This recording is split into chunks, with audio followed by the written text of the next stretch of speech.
आज ही Doubtnut app download करें। Doubtnut पर होगा अब आपके सभी मैथ्स, केमिस्ट्री, फिजिक्स और बायोलॉजी डाउट्स का सफाया। बस अपने क्वेश्चन की फोटो खींचो, उसे क्रॉप करो और तुरंत वीडियो सोल्यूशन पाओ। Download now. हानि नहीं होती है, ठीक है। तो 100 डिग्री सेल्सियस पर जल में संघनन से मुक्त उष्मा का उपयोग 0 डिग्री सेल्सियस पर y ग्राम बर्फ को 100 डिग्री सेल्सियस पर जल में परिवर्तित करने के लिए किया जाता है, ठीक है।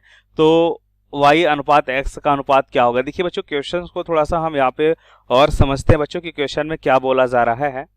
तो यहाँ पे देखते हैं बच्चों, क्वेश्चन में यह बोला जा रहा है कि उष्मा की कोई हानि नहीं होती है, ठीक है। मतलब जितनी उष्मा यहाँ पे देखते हैं बच्चों कि पहले तो 100 डिग्री सेल्सियस पे क्या है बच्चों, x ग्राम भाप है। इसको एक डायग्राम में दिखा लेते हैं बच्चों, ठीक है, कि 100 डिग्री सेल्सियस पे क्या है बच्चों, x ग्राम भाप है, ठीक है।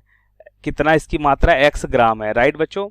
अब यहाँ पे ध्यान से देखिए, तो हम क्या देख रहे हैं कि 100 डिग्री सेल्सियस पे अपना क्या कर रहा है बच्चों, भाप जो है उष्मा निकाल रहा है। और कहाँ पे आता है बच्चों, 100 डिग्री सेल्सियस यहाँ पे जल में आ जाता है, ठीक है। तो यहाँ पे भाप है बच्चों और यहाँ पे जल है। तो हमने देखा बच्चों कि उष्मा यहाँ से मुक्त हो रही है, ठीक है। उष्मा क्या हो रही है बच्चों, इससे निकल रही है बाहर की ओर, ठीक है। अब क्या होता है, अब ये उष्मा किसको जा रही है बच्चों, ये उष्मा जा रही है y ग्राम बर्फ को, ठीक है। जिसका यहाँ पे हम देखते हैं बच्चों, इसका भी एक डायग्राम बनाते हैं। और यहाँ पे हम देखते हैं बच्चों की जो बर्फ है, यहाँ पे बर्फ होगा, बर्फ 0 डिग्री सेल्सियस में, ठीक है। क्या होगा बच्चों, बर्फ 0 डिग्री सेल्सियस में है और उसके बाद 0 डिग्री सेल्सियस पानी में बदलता है सबसे पहले, ठीक है।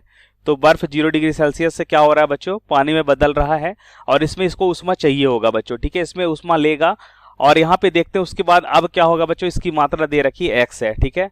सॉरी, यहाँ पे हमें दे रखा है मात्रा y है, ठीक है। तो इसको हम यहाँ पे हटा लेते हैं बच्चों और यहाँ पे y लिख लेते हैं, क्योंकि x मात्रा तो किसका बच्चों, भाप का है, राइट। तो यहाँ पे हम लिखते हैं बच्चों कि यहाँ पे बर्फ की मात्रा y है। अब देखिए बच्चों, अब पानी जो है कहाँ पे जा रहा है बच्चों, 100 डिग्री सेल्सियस के बर्फ सॉरी जल में बदल रहा है, ठीक है। 100 डिग्री सेल्सियस जो पानी है या जल है, वो 0 डिग्री सेल्सियस में जो पानी है बच्चों, वो क्या हो रहा है, 100 डिग्री सेल्सियस जल में बदल रहा है, ठीक है। तो इसमें हम देखते हैं बच्चों कि इनका अनुपात क्या होगा। तो सबसे पहले यहाँ पे देखते हैं बच्चों, जितनी उष्मा मुक्त हो रही है उतनी उष्मा बर्फ द्वारा ग्रहण होगी, ठीक है। तो यहाँ पे लिख सकते हैं बच्चों, भाप द्वारा मुक्त की गई उष्मा, ठीक है, मुक्त की गई उष्मा क्या होगी बच्चों, भाप द्वारा मुक्त की गई उष्मा बराबर हो जाएगा बर्फ द्वारा ली गई उष्मा। क्या हो जाएगा बच्चों, यह हो जाएगा हमारा बर्फ द्वारा ली गई उष्मा। क्या हो जाएगा बच्चों, बर्फ द्वारा ली गई उष्मा के बराबर होगा, ठीक है। तो यहाँ पे ध्यान से देखिए, सबसे पहले हम क्या देखते हैं बच्चों, हम देखते हैं भाप द्वारा मुक्त की गई उष्मा क्या होगी, यह हो जाएगी बच्चों। अब यहाँ पे हम कह सकते हैं बच्चों कि समान ताप समान रहता है, तब कौन सी उष्मा मुक्त होती है बच्चों, गुप्त उष्मा, ठीक है। अब यहाँ अगर हम गुप्त उष्मा का यहाँ पे हम कह सकते हैं बच्चों, गुप्त उष्मा का जो गुणांक होता है बच्चों, क्या होता है, इसे L से लिखते हैं। यह होता है 540 कैलोरी प्रति ग्राम होता है, ठीक है बच्चों। और यहाँ पे देखिए बच्चों, अब ताप बदल रहा है, तो यहाँ पे हम कह सकते हैं कि विशिष्ट उष्मा होगी जल की, और ये होती है बच्चों 1 कैलोरी प्रति ग्राम प्रति डिग्री सेल्सियस, ठीक है बच्चों। और बर्फ के लिए अगर हम देखें बच्चों, तो बर्फ के लिए होता है 80 कैलोरी प्रति ग्राम होता है, ठीक है बच्चों। अब ध्यान से देखिए बच्चों, हम यहाँ पे लिख सकते हैं बर्फ द्वारा मुक्त उष्मा। तो यहाँ पे सिर्फ और सिर्फ क्या, भाप द्वारा मुक्त उष्मा। तो भाप द्वारा मुक्त उष्मा सिर्फ और सिर्फ यहाँ पे गुप्त उष्मा मुक्त होगी बच्चों। इसके लिए सूत्र होता है m×L, ठीक है, भाप के लिए बच्चों। ये बराबर क्या हो जाएगा, इसके स्थान पे हम लिख सकते हैं बच्चों x×L बराबर बर्फ द्वारा ली गई उष्मा। तो बर्फ पहले पानी में बदल रहा है बच्चों, तो पहले यहाँ पे गुप्त उष्मा लेगा, ठीक है। तो गुप्त उष्मा कितनी यहाँ पे लेगा, y×80, ठीक है।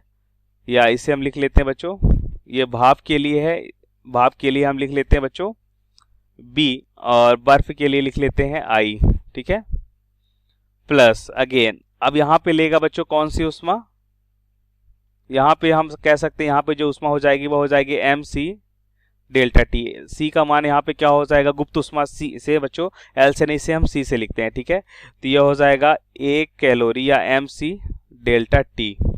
अब बच्चों वैल्यू पुट करते हैं यहाँ पे, तो x इंटू क्या हो जाएगा बच्चों, LB का मान दे रखा है 540 कैलोरी प्रति ग्राम बराबर y इंटू क्या हो जाएगा, y कॉमन कर लेते हैं बच्चों, LI कितना है बच्चों 80, और यहाँ पे प्लस का सी कितना बच्चों 1 कैलोरी प्रति ग्राम डिग्री सेल्सियस, और ताप में अंतर कितना होगा बच्चों 100 माइनस का 0, इसका मतलब 100 हो जाएगा। ठीक है, तो यहाँ से हम लिख सकते हैं बच्चों x गुणा 540 बराबर हो जाएगा y इंटू कितना होगा बच्चों 180 हो जाएगा। ठीक है, तो यहाँ पे ध्यान से देखिए बच्चों, हमें क्या चाहिए, हमें x y बटा x चाहिए। ठीक है, तो y बटा x, तो y इधर है बच्चों, x इधर करते हैं। ठीक है, तो ये हो जाएगा बच्चों 540 बटा कितना हो जाएगा बच्चों, ये हो जाएगा 540 बटा 180।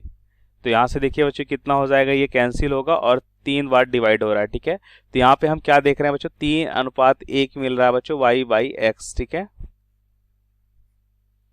तो यहाँ पे आप देखिए बच्चों कौन सा ऑप्शन करेक्ट होगा, ऑप्शन नंबर सी करेक्ट होगा। राइट, सो थैंक यू बच्चों। क्लास 6 से 12 से लेके नीट, IIT, जेई मेंस और एडवांस के लेवल तक 10 मिलियन से ज़्यादा स्टूडेंट्स का भरोसा। आज ही डाउनलोड करें डाउटनेट ऐप या व्हाट्सएप कीजिए अपने डाउट्स 8400 400 400 पर।